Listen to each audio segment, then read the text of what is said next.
ఏంట్రా నువ్వనేది? ఆ అబ్బాయి కోమాలో నుంచి బయటకొచ్చేశాడా? ఆ అమ్మాయి అతనితో ఉంటుందా? అంతే కదా?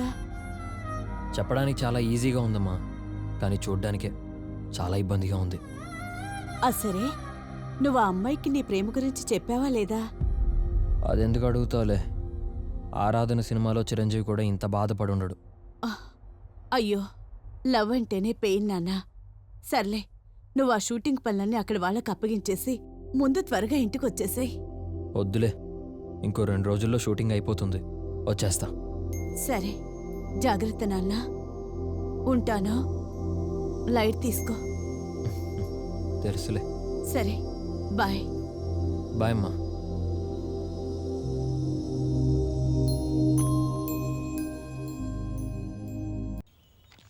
ఇదిగోండి సార్. మీ లవ్లో ఉన్న డెప్త్ని ఒక హగ్ రూపంలో చూపించండి, ఓకేనా? Ready, camera, action, cut. అలా కాదు సాగర్, ఇలా ప్రేమగా దగ్గరికి తీసుకొని ఇలా హగ్ హలో. చేసుకోండి. అమ్మాయిని టచ్ చేయకుండా ఏం చెప్పలేవా? చూపిస్తున్నాను